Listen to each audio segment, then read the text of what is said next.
इस जानकारी के भंडार में आपका स्वागत है। आज हम सीधे वैष्णो देवी यात्रा की योजना पर बात कर रहे हैं, आपके दिए इस डिटेल्ड गाइड के आधार पर। हाँ, तो लक्ष्य साफ है, इस अहम तीर्थ यात्रा से जुड़ी सारी जरूरी बातें समझना। ये गाइड तो काफी बड़ा लग रहा है।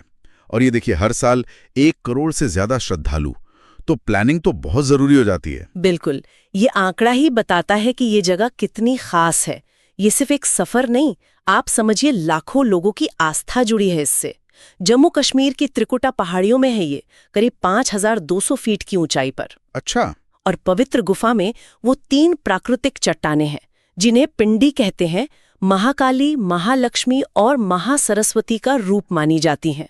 भारत के सबसे पवित्र स्थलों में से एक है ये। तो यात्रा शुरू होती है कटरा से, जो बेस कैंप है। गाइड के हिसाब से वहां पहुंचने के कई तरीके हैं। ट्रेन काफी पॉपुलर है ना, श्री माता वैष्णो देवी कटरा स्टेशन SVDK।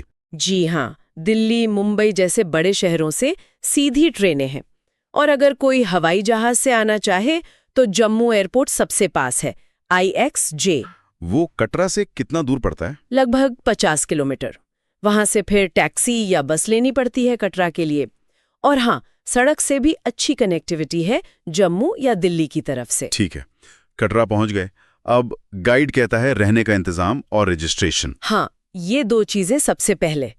कटरा में रहने के लिए तो मतलब हर तरह के होटल मिल जाएंगे, बजट से लेकर थोड़े अच्छे वाले भी। और श्राइन बोर्ड के अपने गेस्ट हाउस भी हैं, जैसे निहारिका भवन। हाँ बिल्कुल, निहारिका भवन और भी है।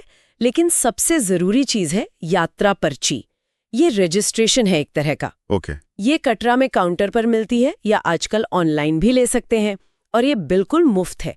इसके बिना आप यात्रा शुरू नहीं कर सकते। अच्छा, और ये RFID कार्ड का भी जिक्र है? जी, वो आजकल जरूरी हो गया है।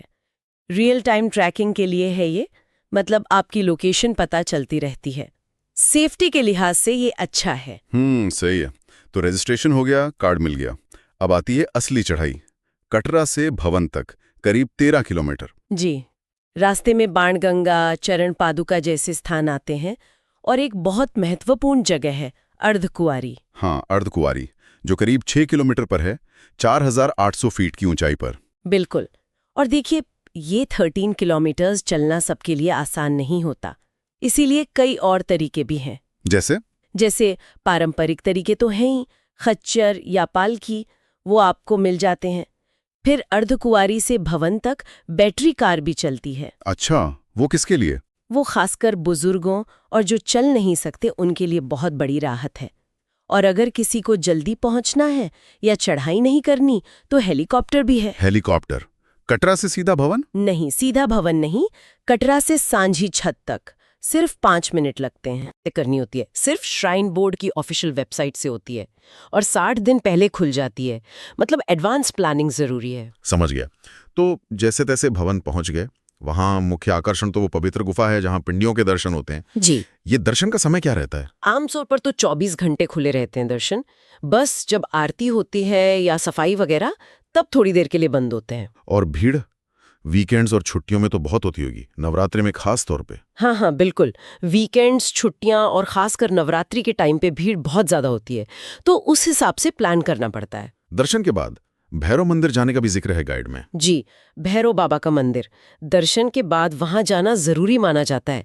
कहते हैं उनके दर्शन के बिना यात्रा पूरी नहीं होती। लेकिन वो तो और ऊपर है ना, उसकी चढ़ाई तो मुश्किल होगी।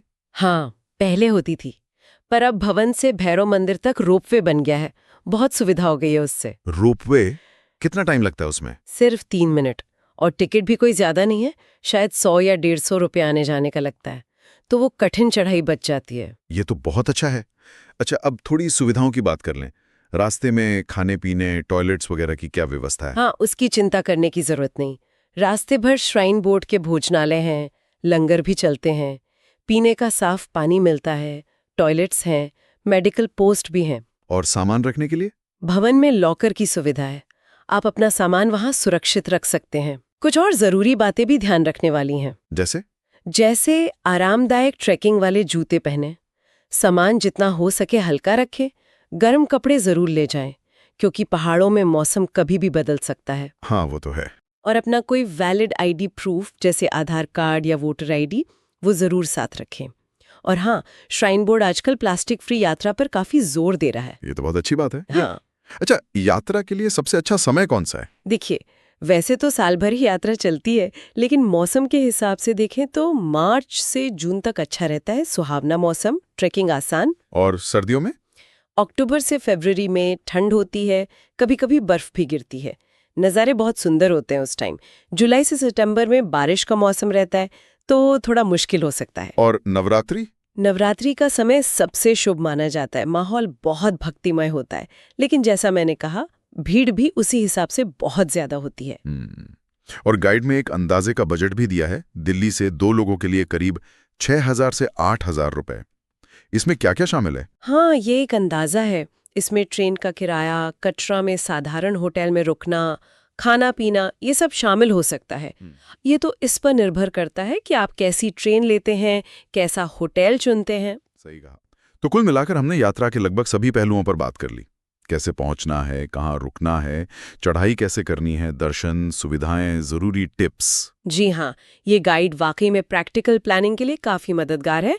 सारी जरूरी जानकारी एक जगह मिल जाती है। बिल्कुल। पर यहाँ एक बात सोचने वाली है, ये तो हुई प्रैक्टिकल तैयारी, लेकिन इस तरह की आध्यात्मिक यात्रा शुरू करने से पहले कोई यात्री अपने मन को मतलब व्यक्तिगत रूप से कैसे तैयार कर सकता है? कुछ ऐसा चिंतन जो शायद इस गाइड में न लिखा हो। ये सोचने लायक बात है वाकई।